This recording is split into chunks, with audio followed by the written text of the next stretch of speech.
Bahkan Imam Ja'far ini gurunya Imam Malik. Imam Malik gurunya Imam Syafi'i. Makanya saya ketika dialog dengan orang Syiah, saya sampaikan pada mereka, yang ittisal, yang sanadnya muttasil dengan Ahlul Bait itu justru Ahlus Sunnah. Imam Malik berguru kepada Imam Ja'far itu 2 tahun. Imam Malik punya murid Imam Syafi'i. Imam Syafi'i punya murid Imam Ahmad. Ini muttasil sekali dengan Ahlul Bait ilmunya. Nah, kalau Syiah ini enggak. Pak Kiai secara pasti telah menyatakan kelompok Syiah tidak muttasil kepada Ahlul Bait. Padahal jika mau meneliti, ternyata pendapat kelompok Syiah hanya apa-apa yang diucapkan oleh Ahlul Bait, termasuk petua Imam Ja'far As-Shadiq. Ini yang pertama. Kedua, berguru pada seseorang bukan berarti harus mengikuti pendapatnya. Artinya, walaupun para imam Ahlus Sunnah pernah berguru kepada Imam Ja'far As-Shadiq, namun tidak meniscayakan mereka menerapkan seluruh pendapat beliau. Justru yang terjadi, mereka membangun mazhabnya sendiri, hingga muncullah keberagaman mazhab. Sebagai contoh adalah ucapan tokoh Ahlus Sunnah, yaitu Fairuz Abadi, dalam kitabnya At-Tabsirah fi Usulil Fiqh, karya Fairuz Zabadi, yang diterbitkan oleh Darul Fikr, halaman 368. Fairuz Zabadi berkata, kesepakatan Ahlul Bait Rasulullah bukanlah hujjah, sedangkan Rafidhah, yaitu Syiah, mengatakan itu adalah hujjah.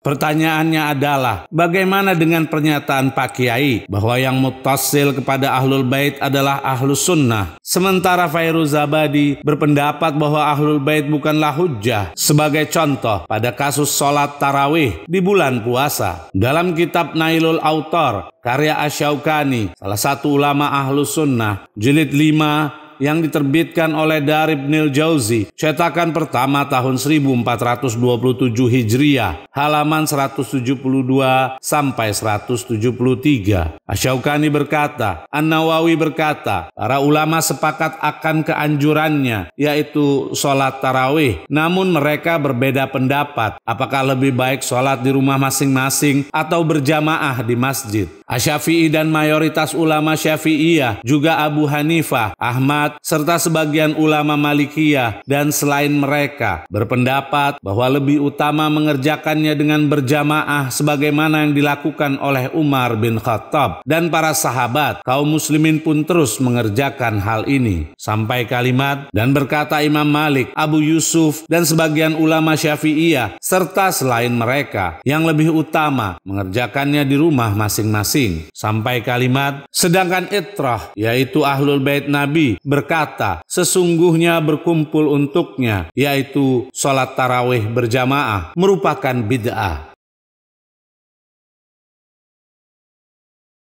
Dapat dilihat bahwa mayoritas mazhab fikih di Ahlus Sunnah menilai bahwa sholat tarawih berjamaah merupakan hal yang lebih utama. Sedangkan pendapat Ahlul Bait menyatakan hal tersebut merupakan bid'ah. Lalu, di mana manfaat ittisal atau ketersambungan dan berguru kepada Imam Ja'far, yaitu yang mewakili Ahlul Bait? Sementara dapat disaksikan bahwa ajaran beliau alaihi salam bertolak belakang dengan praktik murid-muridnya dari kelompok Ahlus Sunnah. Dalam kitab Badrut Tamam, karya Husain bin Muhammad Al-Maghribi, salah satu ulama Ahlus Sunnah, jilid 2, cetakan pertama tahun 1994, halaman 305. Al-Maghribi berkata, penyusun kitab, yaitu As-Sun'ani, tidak menyebutkan sesuatu pun tentang hayya ala khairil amal, yaitu di dalam azan. Dan aku akan menyebutkannya sesuatu dengan yang aku ketahui. Di dalam penetapannya, yaitu termasuk azan, terdapat perbedaan. Itrah atau Ahlul Bait Nabi dan salah satu pendapat Asy-Syafi'i menilai bahwa itu termasuk azan, sedangkan para ulama lainnya berpendapat itu tidak termasuk azan.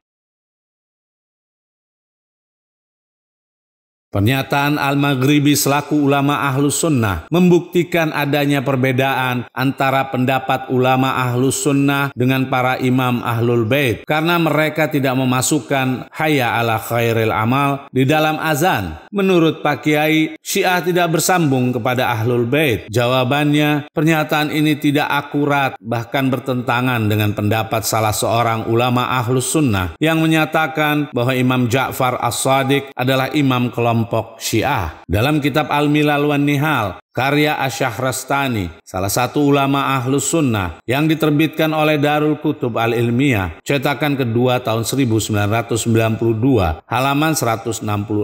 Asy-Syahrastani berkata, di dalam menilai kepribadian Imam Ja'far As-Shadiq, Abu Abdillah Ja'far bin Muhammad As-Shadiq, beliau memiliki ilmu yang melimpah di dalam agama dan adab sempurna di dalam hikmah, serta zuhud tinggi terhadap dunia dan sikap warok sempurna dari hawa nafsu. Beliau bermukim di kota Madinah dalam suatu waktu dan memberikan manfaat kepada Syiah yang bernisbat kepadanya. Kami tegaskan, memberikan manfaat kepada Syiah yang bernisbat kepadanya, serta mengucurkan rahasia-rahasia ilmu kepada para pengikutnya.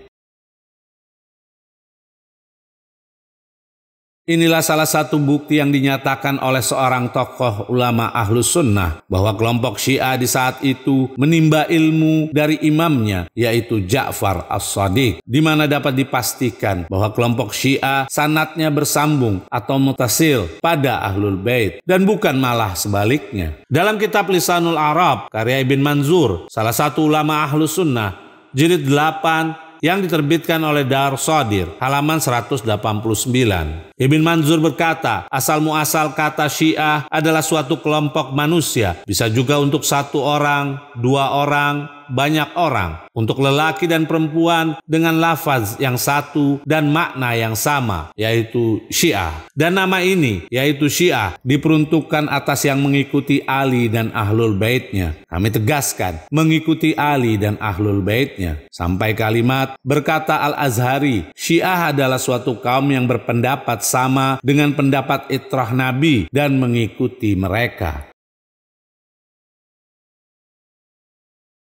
Ibn Manzur pun mengakui bahwa Syiah mengikuti ajaran itrah Nabi serta mengamalkannya, bukan seperti apa yang diduga oleh Pak Kiai. Bukti lain, Ibn Taimiyah sebagai sosok pembenci Syiah di dalam karya-karyanya membenarkan bahwa Syiah menukil ajarannya dari Ahlul Bait. Dalam kitab Ar-Rad ala-Subki karya Ibn Taimiyah jilid 1 yang diterbitkan oleh Dar Alamil Fawaid, halaman 697 sampai 698. Ibn Taimiyah berkata, dan seperti Al-Mufid, At-Tusi, Al-Musawi, dan selain mereka dari para ulama Syiah telah menukil hal itu, yaitu satu masalah fikih dari para ahli hukum Ahlul Bait. Sampai kalimat, maka tidak dapat dikatakan kebohongan sebagian besar yang Syiah nukil dari para imam tersebut berupa masalah syariat. Bahkan sebagian besar penukilannya adalah benar. Kami tegaskan, sebagian besar penukilannya adalah benar.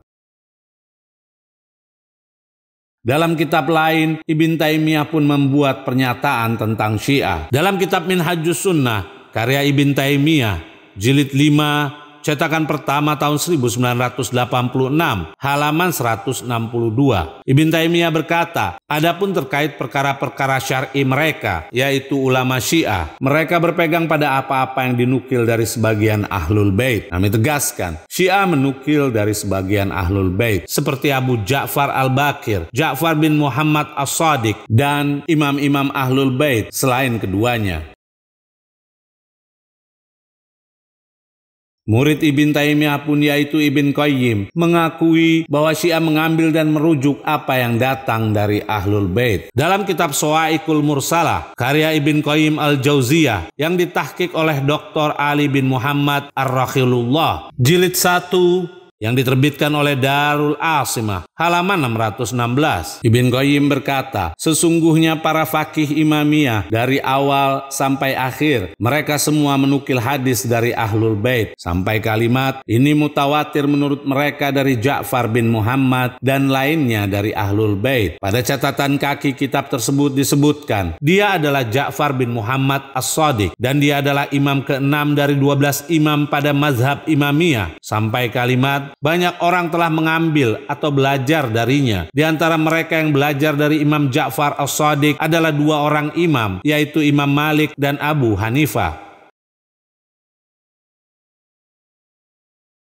Jelas semua pernyataan dari beberapa ulama yang telah mengakui bahwa kelompok Syiah mengambil ajaran dari keluarga Nabi, khususnya Imam Ja'far As-Shadiq. Kami sarankan kepada Pak Kiai untuk mengkaji ulang dan membaca literatur dari kitab-kitab ulama Syiah, baik klasik maupun kontemporer, agar tidak memiliki pandangan yang negatif terhadap Syiah serta ajarannya.